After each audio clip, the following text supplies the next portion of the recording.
Meu nome é Isadora, eu tenho 23 anos e eu tô na igreja desde que eu nasci, o famoso berço evangélico. Mas eu só conheci Jesus, só tive um encontro real com Jesus lá para os meus 16, 17 anos. E até chegar nesse momento foi um longo processo, porque desde que eu era criança, desde que eu me lembro, eu era muito nova, eu já tinha pensamentos de me sentir inferior ou me sentir incapaz e esses tipos de coisas. Mas só foi intensificando conforme eu fui crescendo.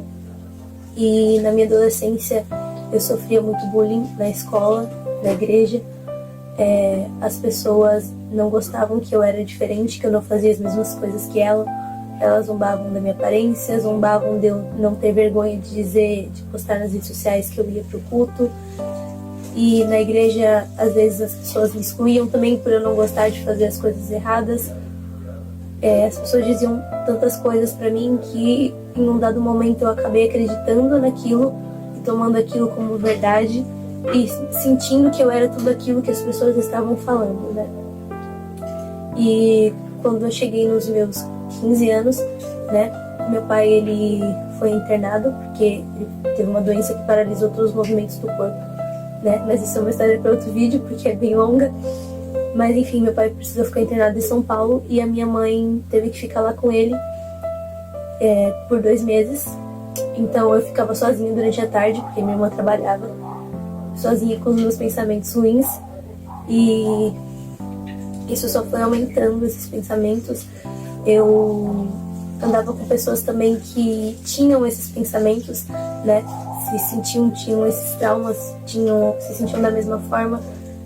E eu sempre gostei muito de artes, né? Então eu me expressava de certa forma desse jeito. Eu fazia desenhos que eram horríveis, né?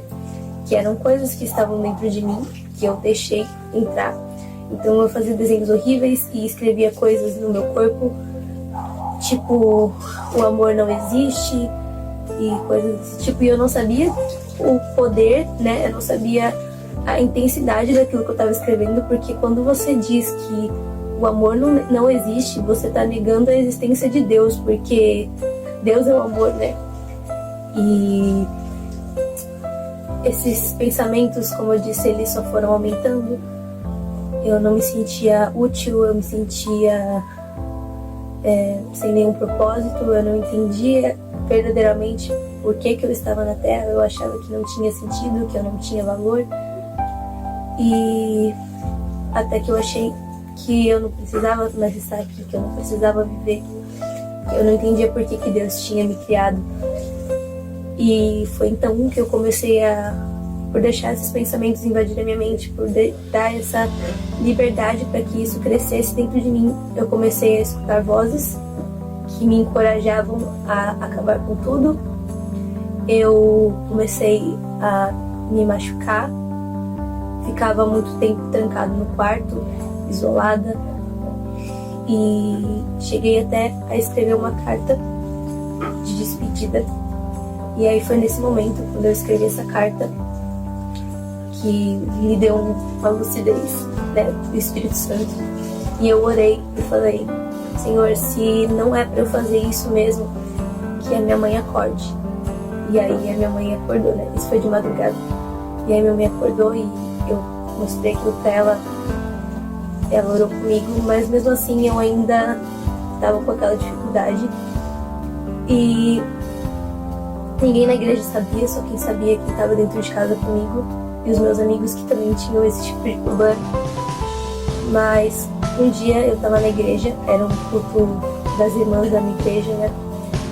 E eu estava na intercessão, né? Porque como ninguém sabia o que estava acontecendo, e os jovens aqui ficaram responsáveis pela intercessão daquele culto, e eu estava lá também, na intercessão, mantendo as aparências.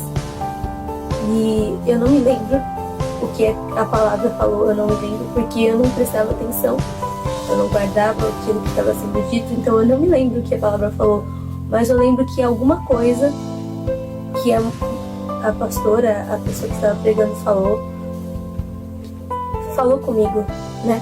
E ela disse que se aquilo tinha falado se aquela palavra, se algo tinha falado comigo, se eu precisava ir lá na frente, né? No caso, ela falou pra todo mundo. E eu senti que aquilo era pra mim, mas mesmo assim eu ainda estava resistindo. E eu falei, mais uma vez eu orei e eu disse, Senhor, se for pra eu ir lá na frente, como essa moça tá falando, que alguém venha me buscar e me leve até lá. E aí não passou uns 5 minutos, a minha irmã veio lá de trás, lá do fundo da igreja, né? Ela não sabia que eu tinha orado porque eu orei em pensamento. Ela veio lá de trás e me levou lá na frente.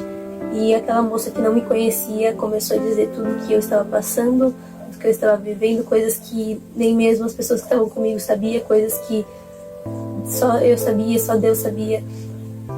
E ela falou sobre tudo aquilo e reafirmou as promessas de Deus na minha vida. E a partir daquele momento eu fui entendendo, né? Demorou um pouco, foi um processo longo. E até hoje eu ainda estou entendendo a vontade de Deus, entendendo o meu propósito aqui na Terra. Mas a partir daquele momento eu comecei a entender que eu era importante para Deus, né? Eu não me senti importante, mas para Deus eu era importante, para Deus eu sou importante, assim como você também é importante.